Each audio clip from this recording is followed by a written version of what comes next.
sera difficile, mais on ne fera aucun cadeau, parce que nous aussi on ne leur fera aucun cadeau. C'est cela. C'est en cela qu'ils doivent savoir tous les jours qu'on va leur trouver le sommeil. Il a dit, je n'ai pas dit son nom, il devrait rendre ce pays un gouvernement de hier. On est en plein là-dedans. Et ce pays est un gouvernement. C'est en cela que notre lutte doit continuer. Je vais demander donc à celui qui a l'art de la parole, cher frère, Willy Blanc, dis-nous un mot, s'il te plaît. Bismillah. Oui, nous sommes au lendemain de la fête du Malouid. Je ne sais pas comment on dit ça. En tout cas, merci beaucoup. Je ne saurais commencer mon propos sans vraiment saluer et remercier Maître Foma et Maître Nicole. Oui, parce que c'est dommage. C'est tant pis pour les afro-pessimistes, parce que Gbagbo Laurent, il n'est pas afro-pessimiste. Et je voulais les saluer parce qu'effectivement, la lutte que nous menons n'est pas une lutte seulement pour la Côte d'Ivoire. C'est une lutte pour l'Afrique, pour la dignité de l'homme africain. Pour que l'homme africain soit placé à sa place dans le concert des nations et des peuples. Je veux saluer mon doyen, je ne dirai pas beaucoup, parce qu'il ne faut pas trop parler de toi, Chris Njoku et la secrétaire des séances, Dr Zadi. Mais la lutte, là, c'est vous. C'est ça qui est la vérité. Moi, sur tout ce que je peux vous dire, c'est d'abord un petit rappel. Dans le mois d'avril 2011, donc quand le président a été pris, il y a eu 1219 manifestations. Contre 556 pour la même période l'année d'avant. Ça, c'est la préfecture qui a donné ces chiffres. Mais quand la préfecture donnait ces chiffres, elle n'a pas multiplié le nombre de manifestations par le nombre de manifestants. Elle n'a pas parlé des individus qui ont manifesté pendant cette période. Elle a parlé des manifestations. Pour vous rappeler la nécessité, en même temps que nous devons chercher l'union, la nécessité, l'impérieuse nécessité de manifester. Oui, de bonne foi, nous allons appeler à l'union. On le fait déjà depuis très longtemps. De bonne foi, nous allons prier pour que l'unité soit. Mais franchement, dites-moi, est-ce qu'on va aller te chercher chez toi à la maison?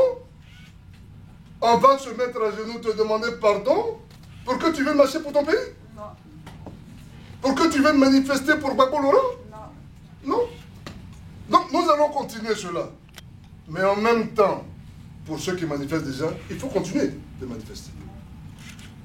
Et j'en veux pour preuve la descente sur Berlin. Nous étions une poignée. Mais croyez-moi, ça a fait du bruit.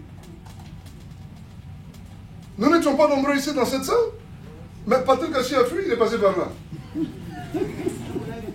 Vous voyez? C'est-à-dire qu'il faut mettre l'accent. Oui, les recherches de solutions doivent être un peu comme les nationales qui joncent les autoroutes. Notre autoroute, c'est manifester, travailler à l'éveil de conscience parce que Gbagbo Laurent est en prison. Et quand on parle de Gbagbo Laurent, beaucoup s'en offusquent. Pourquoi on ne parle pas d'un tel?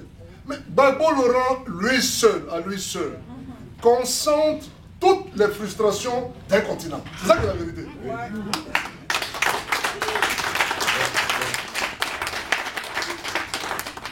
Et forcément, quand on parle de Gbagbo Laurent, on parle de tous les autres.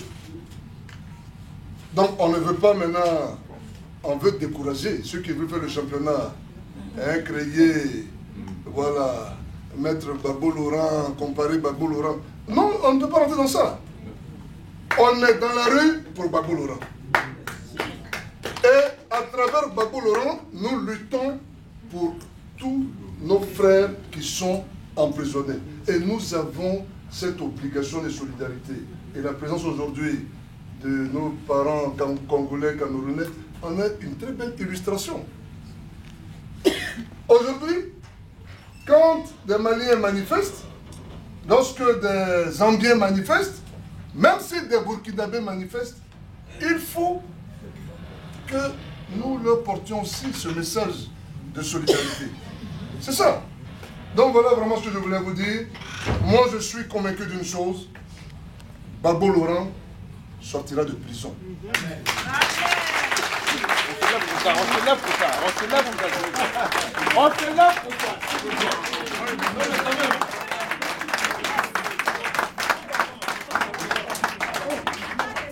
On parle de Gbagbo là. Oui, je peux pas.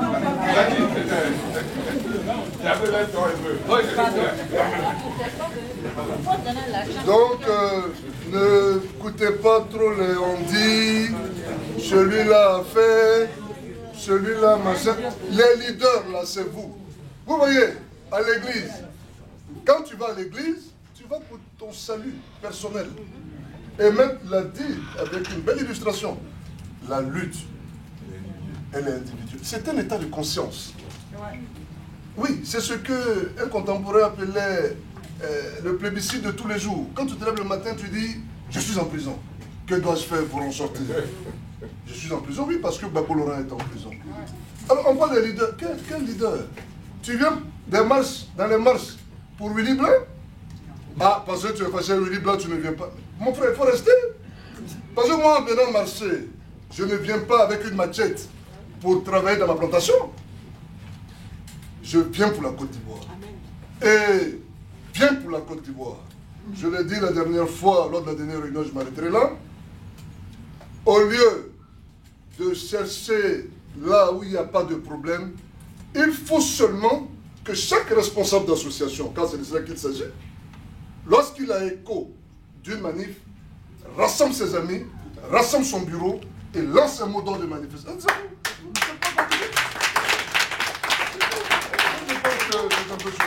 Donc merci beaucoup. Merci à Stanley, Gbagbo Laurent, président de la Côte d'Ivoire, déjà grand africain, grand européen. Hein? Voilà. Merci à tous et que Dieu vous fortifie encore davantage.